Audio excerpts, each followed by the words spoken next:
सरकारी कर्मचारी या युट्यूब चॅनल आप सर्वांचं खूप खूप स्वागत आहे। तर आजच्या एपिसोड पाहणार आहोत राज्य सरकारी कर्मचारी आताची मोठी बातमी। राज्यातील 20 लाख राज्य सरकारी कर्मचारी आली यंदाची बातमी। त्या संदर्भात एपिसोडच्या माध्यमातून ही अपडेट पाहणार आहोत। चला सुरू करूया। विधानसभा निवडणुकीपूर्वी राज्यातील 20 लाख राज्य कर्मचाऱ्यांसाठी मोठी खुशखबर येत आहे।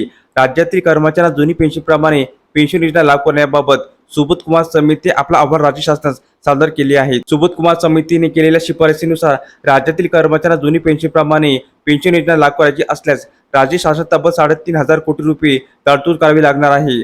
सदर समितीने जुनी पेन्शन योजना व नवीन पेन्शन योजना यांचा सविस्तर अभ्यास करून राज्य शासनास सादर करण्यात आले आहे। तसेच सुधारित राष्ट्रीय पेन्शन योजनाऐवजी जुनी पेन्शन योजनाच राज्य कर्मचाऱ्यांना आर्थिक फायदेशीर ठरेल असे सदर अहवालामध्ये पटवून देण्यात आले आहे।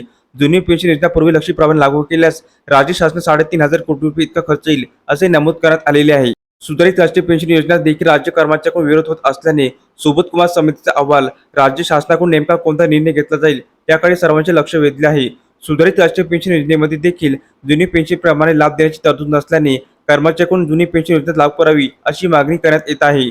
शिवाय विधानसभा निवडणुकी कर्मचाऱ्यांना खुश करण्याकरिता जुनी पेन्शन योजना पूर्वत लागू करण्याची शक्यता वर्तवण्यात येत आहे। सदर सुबोध कुमार समितीचा अहवाल राज्य शासनाने स्वीकारला असून पुढील 2 महिन्यात त्याबाबत निर्णय होण्याची शक्यता वर्तवण्यात येत आहे। धन्यवाद।